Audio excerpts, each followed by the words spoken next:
औज़ुबिल्लाहिमिनश्शैतानिर्रजीम बिस्मिल्लाहिर्रहमानिर्रहीम। शुरू अल्लाह के नाम से जो बड़े मेहरबान निहायत रहम वाले है। बिस्मिल्लाहिर्रहमानिर्रहीम।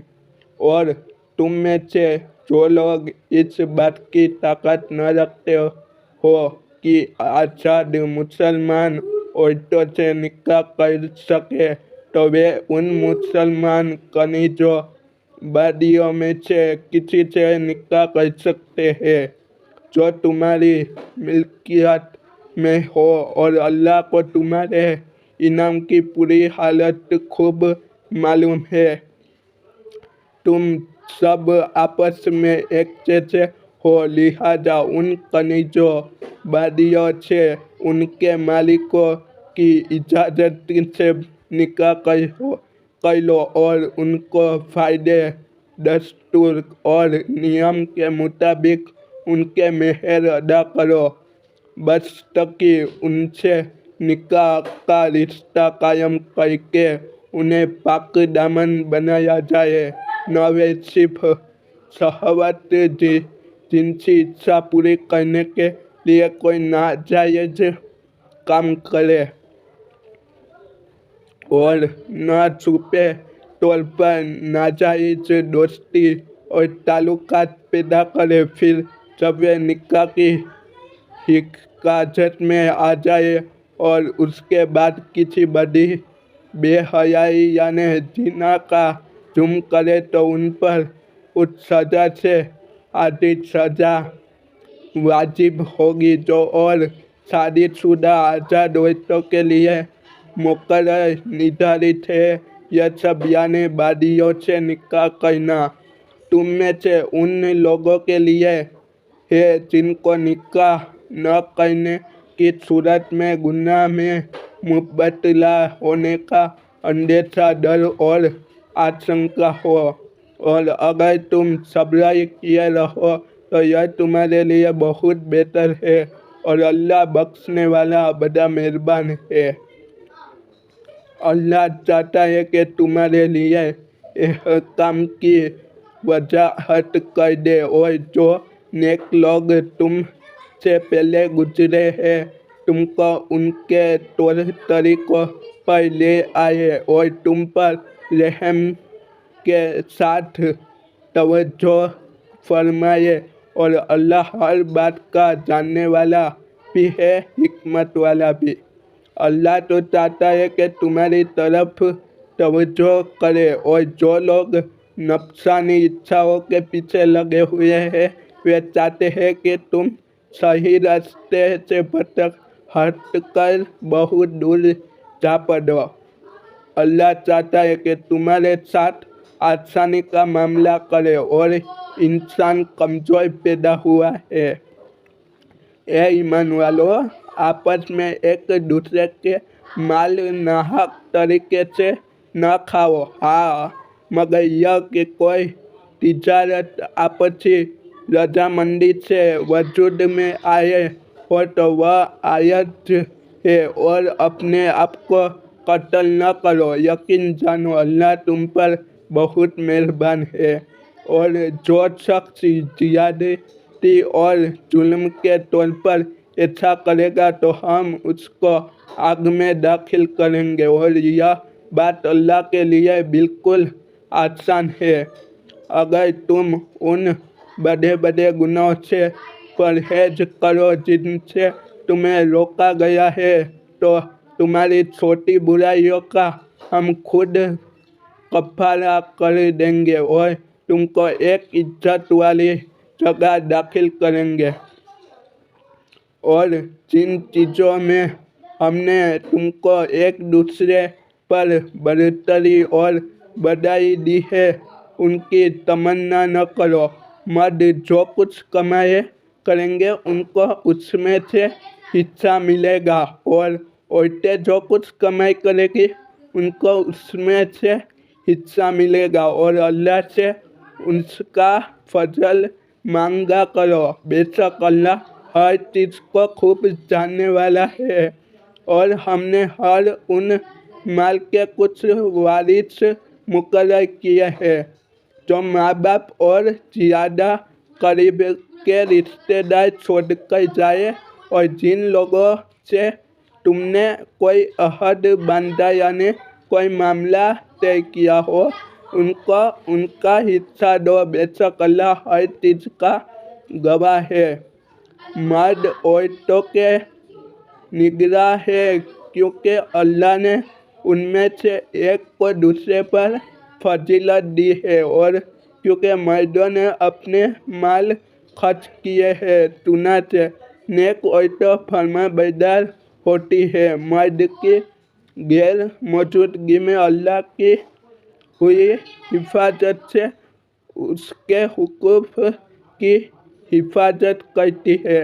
और जिन औरतों से तुम्हें नरकसी नाफरमानी का अंदेशा हो तो पहले उन्हें समझाओ और अगर इससे काम न चले तो उन्हें सोने की जगह में तन्हा छोड़ दो और इससे भी सुधार न हो तो उन्हें मार सकते हो। फिर अगर वे तुम्हारी बात मान ले तो उनके खिलाफ कार्रवाई का रास्ता तलाश न करो।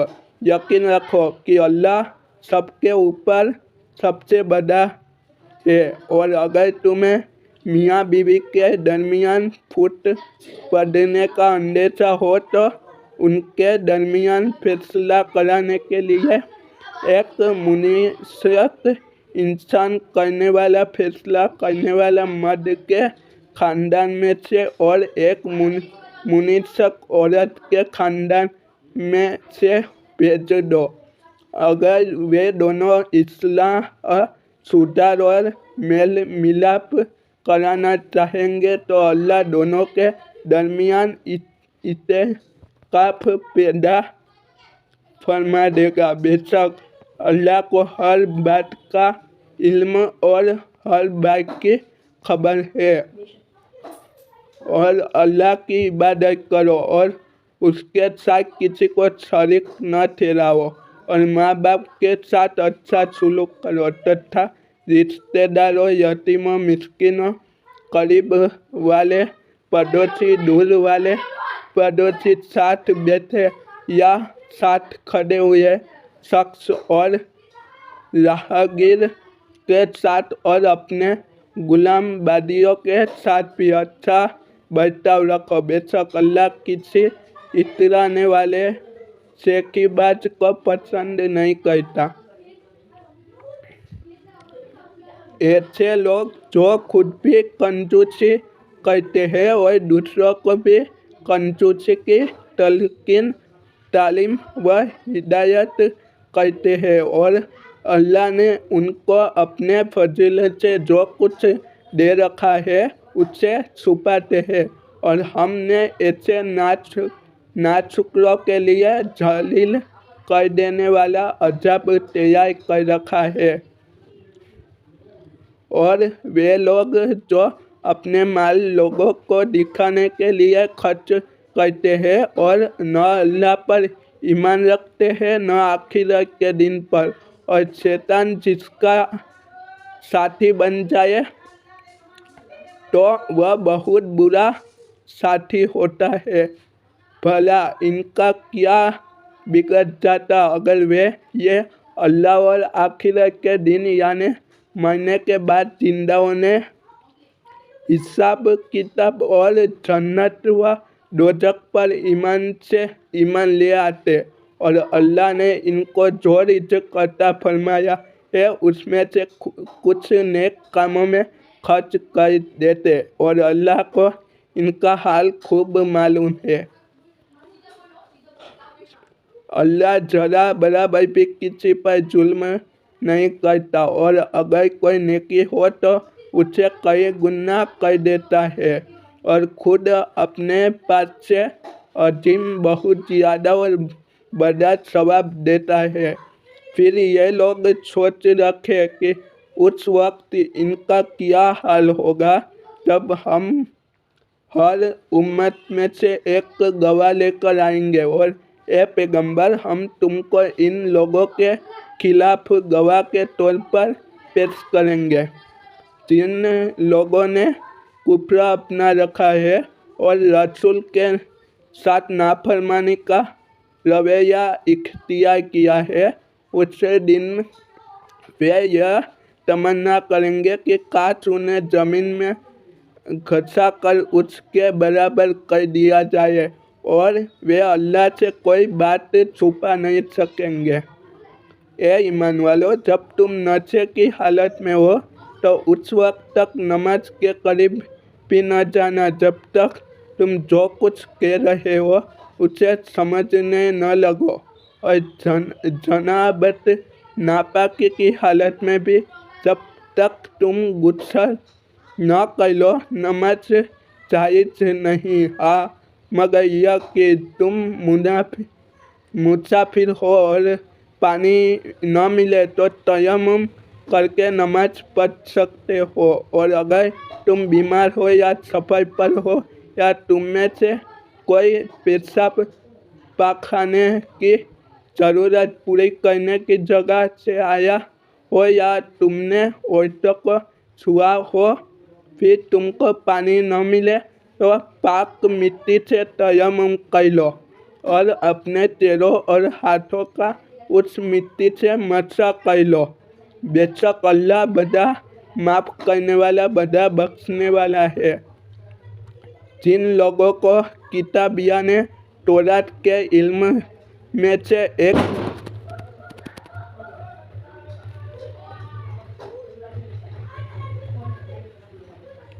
एक हिस्सा दिया गया था, क्या तुमने उनको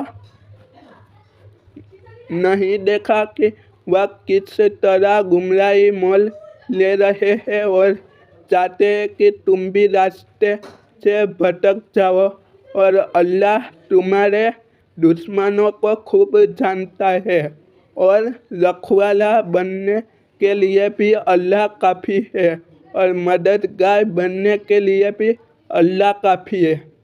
औज़ु बिल्लाहि मिनश शैतानिर रजीम, बिस्मिल्लाहिर्रहमानिर्रहीम। अगर आपको मेरी ये वीडियो अच्छी लगी हो तो मेरे वीडियो को लाइक करें, मेरे चैनल को सब्सक्राइब करें एंड अपने सभी दोस्तों के साथ मेरी ये वीडियो शेयर करें। जज़ाकल्लाह खैर। अस्सलाम वालेकुम।